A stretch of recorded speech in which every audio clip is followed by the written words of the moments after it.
It's time for this week's episode of Brandon Sports Talk, featuring in-depth interviews from those who are trending in the world of athletics. And now, here's the host of Brandon Sports Talk, Brandon Pate.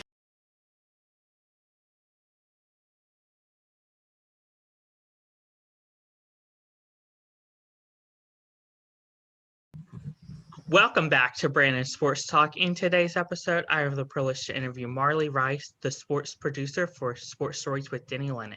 How are you doing today, Marlee? I'm great. It's a rainy day in Los Angeles, which is very rare for us, so it's kind of cold. Denny's actually right there. It's with the rain, you can't really see it, but I'm doing great. How are you, Brandon? I'm doing good. Can you talk about, of course, how you knew that you wanted to become a sports producer? So sports have always been a part of my life. I guess I didn't really know that, but I've known Denny right there my whole entire life, pretty much. He was the athletic director and coach at my elementary school. So when I was 2nd through 8th grade, he was my coach at St. Mark Elementary School. Go Lions. So I guess I didn't really know, but Denny's been a part of my life forever. So it's pretty much been me and him. So whatever he does, I just kind of follow along in his footsteps, and he can't do anything without me. So I pretty much had to say yes when he asked me to be the producer of the podcast. What are some of the things that you do as a producer for Sports Stories with Denny Lennon? So I wash his clothes and I do his dishes, and no, I'm just kidding. I'm kidding. I don't do any of that. A lot of it's collaboration and brainstorming. So we get all of our ideas, we put them together. We just make sure that we have some good ideas on the table. And then once we find our guests and find all that, I do all the assets for our video podcasts. I get pictures and videos and stats and just make sure that everything's good for the viewer. So he just tells the story and I make sure that the story looks good and shows good on our YouTube channel. Can you talk about, of course, the process of scheduling interviews? Yeah, of course. So a lot of that's actually Denny. Denny does the first contact with our guests because he knows so many people. But once he does the first initial contact, then he kind of hands it off to me. I schedule them if we want them on our live show or our video podcast. So our live shows are a little bit shorter. They're about an hour long. They have different guests and different assets in that. And our video podcasts are more of our storytelling ones where we have our entire hour to hour and a half, 2 hours sometimes, sitting down with one guest that has a really cool, unique story that I think deserves more than just our little live shows. So once he gets the guest, I make sure that they're ready for it.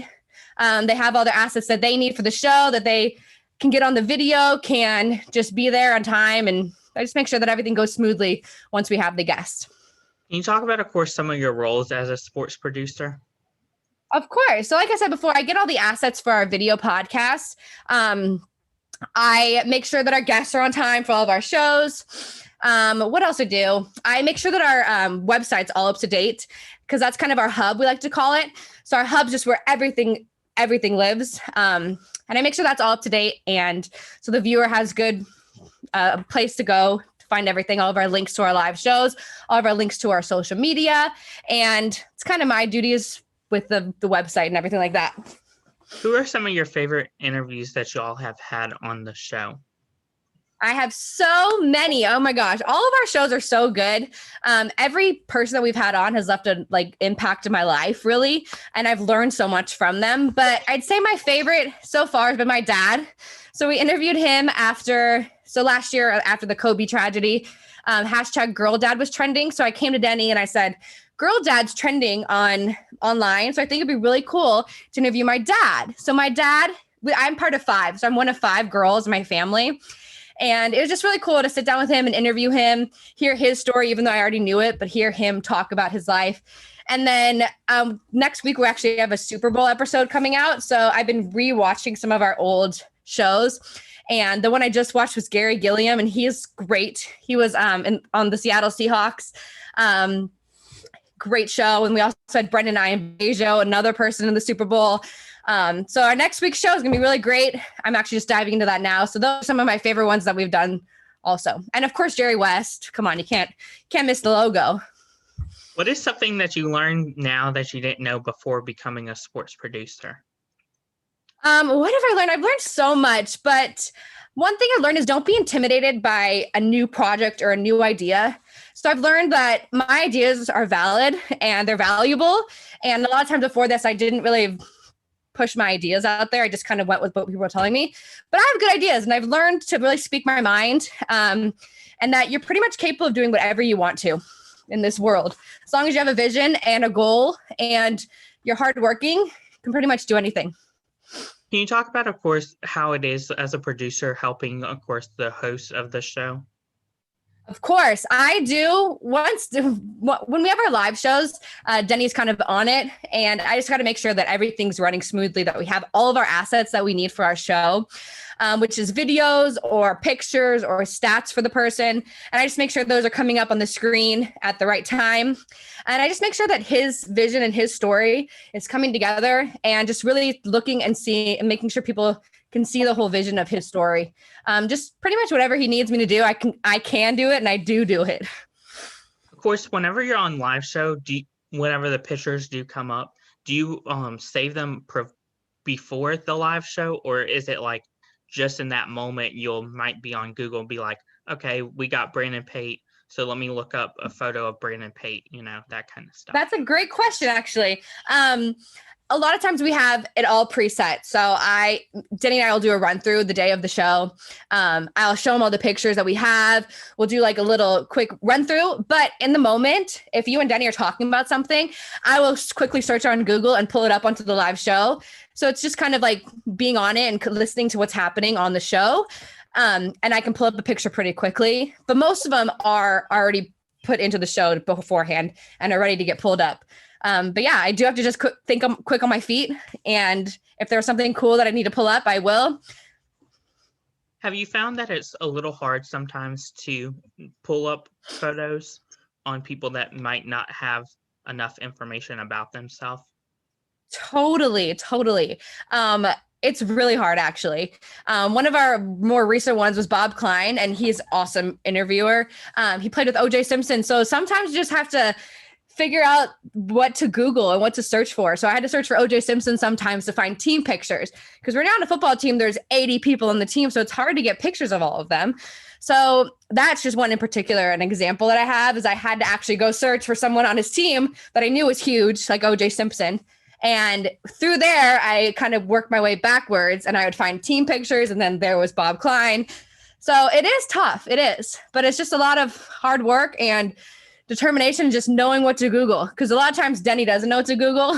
And he's like, can you find a picture of this? And I will find it very quickly. Of course, do you use most of their social media to find some of the photos if they are famous enough? Yes. So another example, Sam Lagana is very big on social media, and he posts a lot of stuff of SoFi Stadium.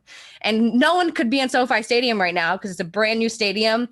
No one's been in there besides of course, the football team and then the staff. So I had to kind of rely on his social media and his Twitter to find a bunch of behind the scenes pictures of SoFi Stadium. So that was just one example, because we couldn't go there and take pictures inside the stadium. Can you talk about some of your popular segments on Sports Stories with Denny Lennon? Yes. My favorite segment we do is with Alexandria. She's a 10-year-old. She's genius. She can speak Mandarin and Spanish and English. I mean, I can barely speak English, so give her credit for that.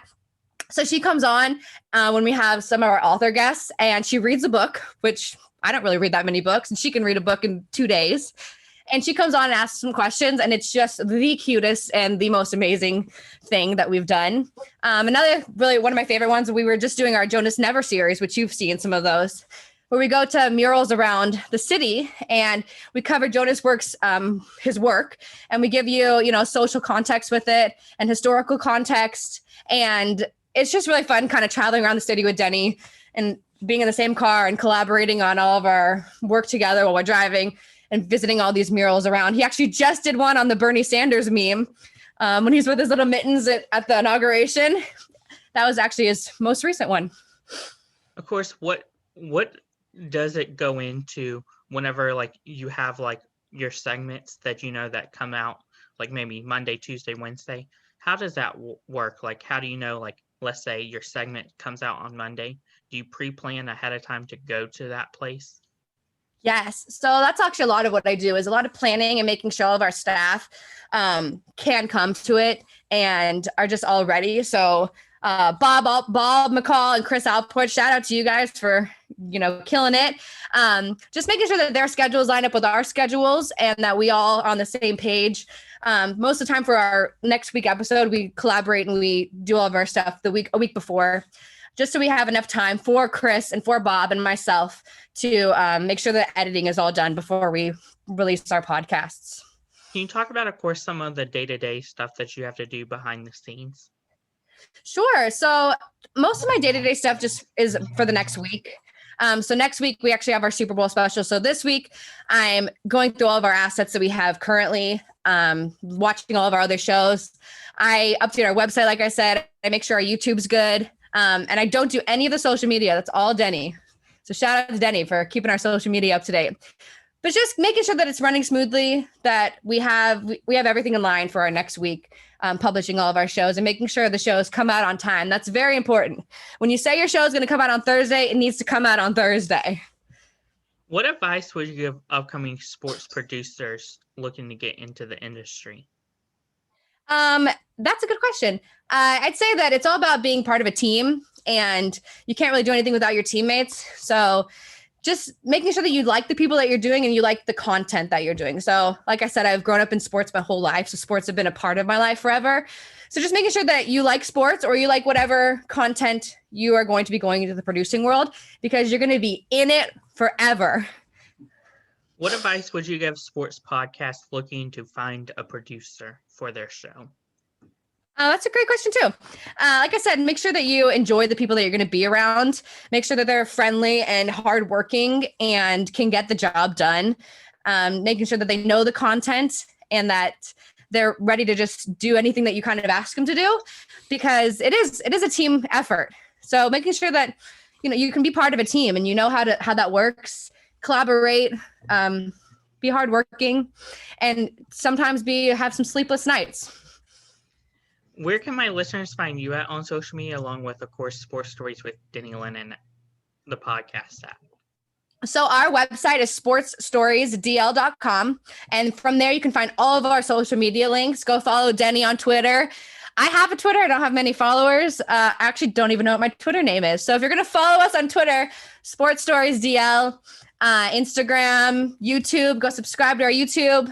Sports Stories DL, you can find anything with that if you know those 3 words, Sports Stories DL. Thank you again, Marlee, for your interview, and best of luck in your future as a sports producer. Thanks, Brandon. Best of luck to you too. Thank you. You can find Brandon Sports Talk on Facebook at Brandon Sports Talk, Instagram at Brandon Sports Talk, Twitter at Talk_Brandon, and you can find me on YouTube at Brandon Sports Talk. Don't forget to like, comment, and subscribe. Thank you again, Marlee, for your interview, and best of luck. Thanks, Brandon. You've been watching Brandon Sports Talk. Please feel free to like, share, and subscribe to Brandon Sports Talk on social media and on YouTube.